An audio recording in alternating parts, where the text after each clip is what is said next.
Have you ever felt like you're in a constant battle with your own brain, just trying to get organized or stay focused? Well, if that sounds familiar, you're in the right place. Today, we're going to unpack a really powerful evidence-based toolkit for mastering adult ADHD. It's all about moving past that frustration and getting into a place of real control. Let's dive in. You know, this question, it's actually the title of a super popular book about adult ADHD. And man, does it hit home for a lot of people. That feeling deep down, asking yourself, what is wrong with me? That's not a personal failure. It's the first step to understanding a very real and often invisible challenge. So the very first, and honestly the most important step here, is to completely reframe the problem. This isn't about not having enough willpower. Not at all. It's about biology. And really getting that, well, that's the key to everything else we're going to talk about. Okay, see that key word right there? Neurobiological. That's huge. It frames ADHD for what it is, a condition with a physical basis in your brain. It has absolutely nothing to do with being lazy or not being smart. It's simply about how your brain is wired. So what does that actually look like in day-to-day life? Well, the challenges of ADHD usually fall into three main buckets. Poor attention, that's that feeling of your brain having a million tabs open at once, right? Hyperactivity is that restless, can't sit still, on-the-go energy. And impulsivity can show up as, blurting things out or acting before you really think it through. And for most people, it's some mix of all three.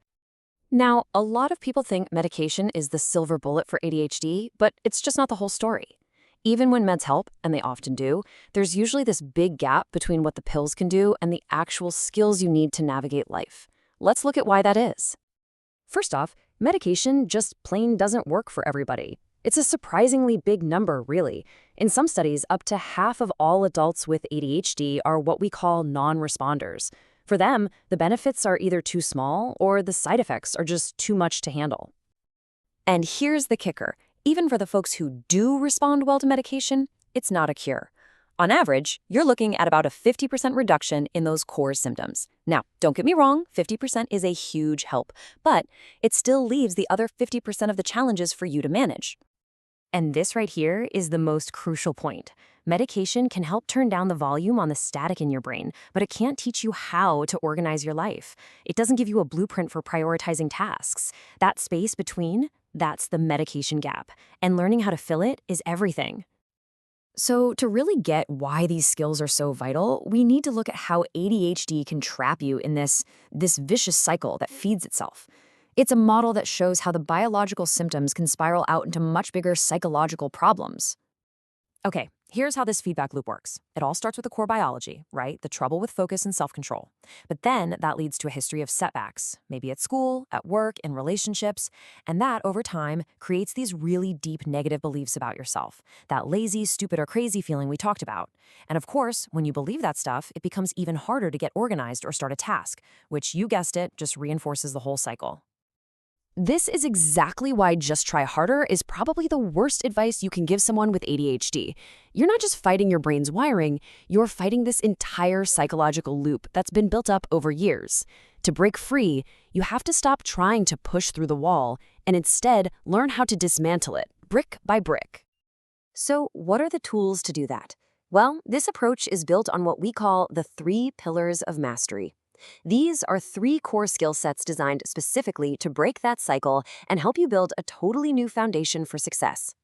So the whole program is built on these 3 big ideas. First, creating real systems for organizing and planning. Second, learning practical ways to reduce distractibility.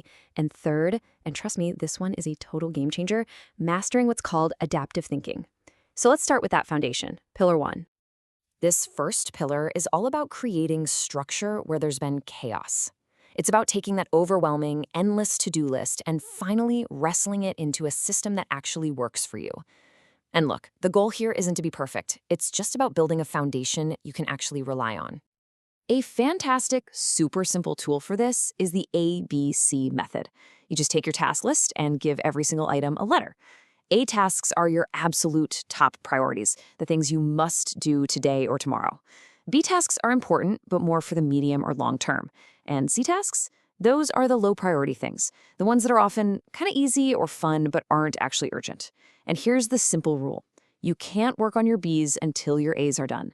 And you can't touch your C's until your B's are done. It just forces you to focus on what really matters. Okay, but having a great plan is pretty useless if you get sidetracked every 5 minutes, right? So that brings us to pillar 2, taming that wandering mind.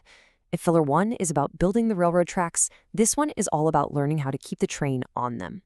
One of the absolute best techniques for this is called the distractibility delay. It's so simple. When you're working on something important and a random thought pops into your head like, oh, I have to email that person back, you don't do it. Instead, you just grab a piece of paper, jot it down, and promise yourself you'll deal with it later.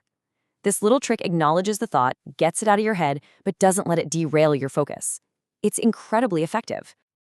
And that brings us to the final piece of the puzzle, pillar 3, adaptive thinking. Honestly, this might be the most powerful one of all. It's all about changing the conversation you're having with yourself, transforming that inner voice from your harshest critic into your biggest supporter.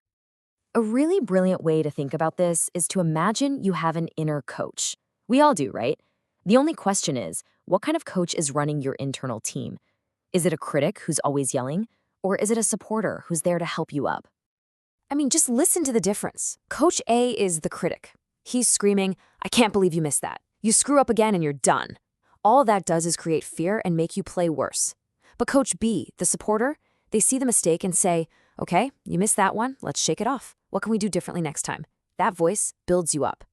The goal of adaptive thinking is simple. You need to fire Coach A and give Coach B a lifetime contract. And here's the thing with all of these new skills. They're gonna feel weird and unnatural at first.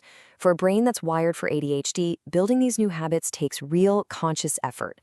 It's just like learning an instrument or a sport. But consistency is everything.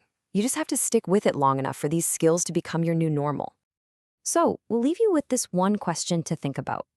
Just for a moment, forget all the past frustrations, forget that negative self-talk. What would actually change in your life if, starting right now, you made the conscious decision to become your own best supporter, your own Coach B? What could you really accomplish then?